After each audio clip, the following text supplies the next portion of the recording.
Yom Yerushalayim Sameach. Good Erev Shabbat to everyone. I can't wait to get back to shul to see you and to learn, daven, and celebrate together in person. And with this void, I feel that we can't see one another. I'm pleased at least that we have these opportunities to connect. I hope that you and your family are safe and well, and I'm happy to share with you this Dvar Torah. This drasha is being dedicated by Susan and George Birnbaum and Eva and Abe Kaplan in honor of the yahrzeit of their father, Alex Birnbaum, Shlomo ben Yaakov Meir, Zichrono Livracha. May our learning together and connecting with each other be an aliyah for his holy neshama. A newspaper article on June 26, 1967, just a couple weeks after the Six-Day War in Yediot Achronot, reported that Shai Agnon visited the Kotel together with the Jerusalem mayor, Teddy Kollek. And he spoke about the fact how the stones are, in his view, remnants of the Mikdash, and so that Shai Agnon would not touch them with his bare hands. As he walked down from the Jerusalem municipality office together with Kollek, he was pointing to different alleys and streets that he would walk together with his wife Esther. And he said that generations ago, when people would visit the Kotel, they would remove their shoes.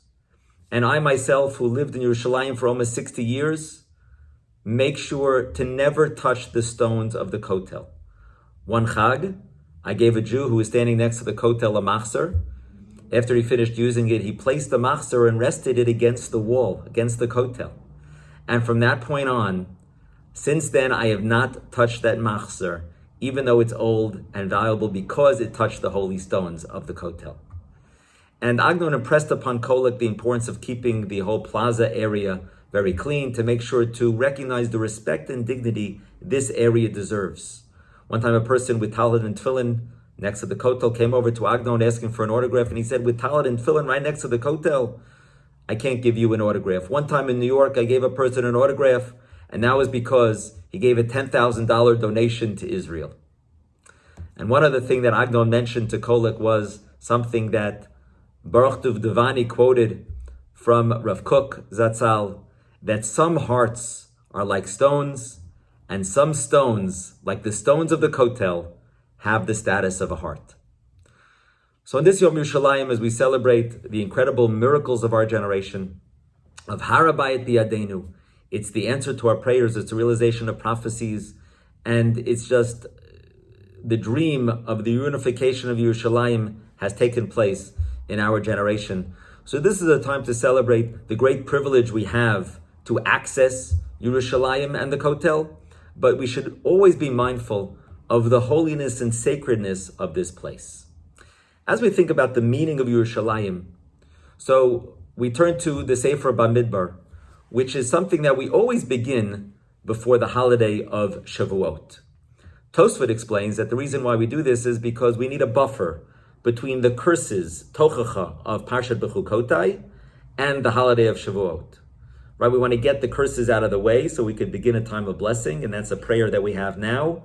But we don't want to go right from the curses directly into the holiday, so the Parsha Bamidbar serves as a buffer. But perhaps there's something proactively meaningful about Bamidbar, and that one could suggest that it serves as a prerequisite to the receiving of the Torah, because Bamidbar represents our travels towards a vision. It was supposed to be just a short period of time. It ended up being 40 years. But it means we're heading somewhere. There's a goal, there's a destination.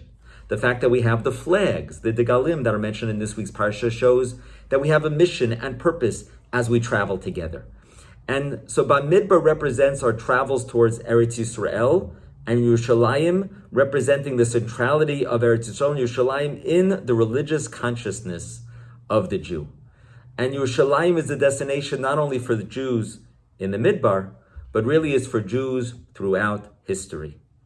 And when we're traveling in Galut, and it's not just wandering aimlessly, but we're hoping to get back literally and figuratively to Yerushalayim, to Eretz Yisrael.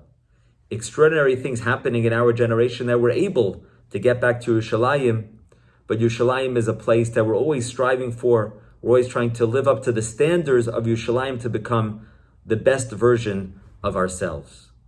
Yerushalayim, when we think about the special nature of Yerushalayim, it's the one place in Israel that was never divided. Chazal say that lo nitchalka l'shvatim, that it wasn't divided among the tribes like the rest of the land of Israel. But it's fascinating that Yerushalayim is found at the exact intersection of Yehuda and Binyamin. It's the northern border of Yehuda and it's the southern border of Binyamin. And the significance of that teaches us a powerful lesson, because we know that in Sefer Bereshit, Yehuda is willing to make the ultimate sacrifice for his brother Binyamin. Yehuda is repairing his wrongdoing years earlier when he was involved in the sale of Yosef, and he was not going to let this happen again. And he says, Ki avdecha ravet hanar, I'm a guarantor for Binyamin.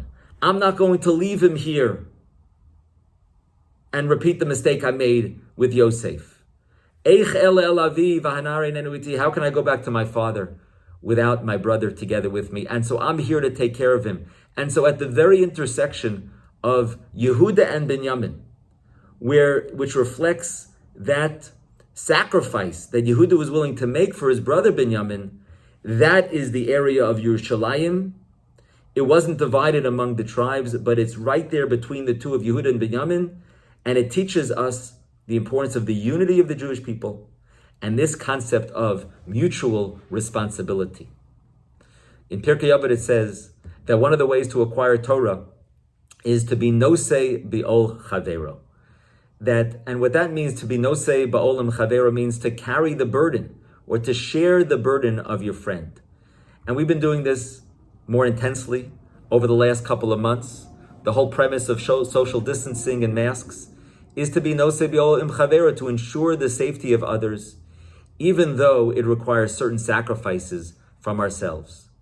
And this is the time to be thinking about developing our sensitivities to what others need in our homes, to what others in our community need, and to carry the burden of others. We're also establishing a COVID-19 emergency fund to provide support and assistance to those who have been financially impacted by the pandemic, because this pandemic has impacted people in profound ways, including in a financial, economic sense. And so this is just one of the things we're doing. And of course, if anyone's in need, you should reach out directly to me. And if you want to support the fund to the degree you're able, this would be living up to this idea of benosei ba'olam chavero as a prerequisite to receiving the Torah on Har Sinai. And that's what Yerushalayim represents. This is the call of the hour, to follow what Yehuda was willing to do for Binyamin. And this is something that we have to do for one another to get through this crisis, to be stronger as a community, as a family, and also as a Jewish people. The pasuk says that Yerushalayim is ke'ir shechubra lo yachtav. Yerushalayim brings together and unifies the Jewish people. There's tremendous sanctity of the stones of Yerushalayim, but those stones represent the heart of the Jewish people, that the Jewish people are all connected wherever we might be.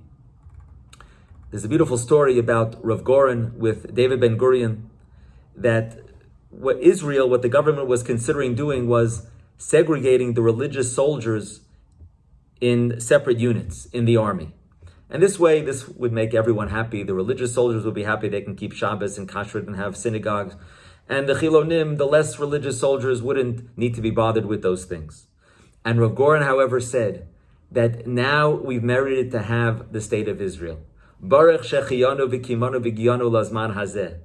And if we have one state, because we're one country, so we need to have one army. And if you segregate the religious soldiers in separate units, so then they're going to be the ones that have Kashrut and Shabbat, and then nobody else is going to have. And so Rav Goren, chief rabbi of the army, later went on to become the chief rabbi of Israel, he insisted that there should be no segregation and that there should be Kashrut for all the soldiers in Tzahal, and that is the way it is until this very day. This is what Yom Yerushalayim is all about. Yom Yerushalayim Sameach to all of you. And this is the time for us to think about one another and to strengthen each other. As Yerushalayim represents, as Yehuda was prepared to do, ultimately, when we're prepared to emulate Yehuda and to share in the burdens of others and to think carefully, what are the needs of other people? What challenges are other people going through? and then to respond accordingly when we do this, we're living up to the ideals, the greatest ideals of the Jewish people and Yerushalayim. Ki mitzion teitzei Torah, then we're prepared for receiving of the Torah. And when we connect with one another, and when we're chubra yachtov, this makes us invincible and powerful, and gives us the strength to withstand all the challenges, so we can emerge stronger together. Yom Yerushalayim Sameach and Shabbat Shalom.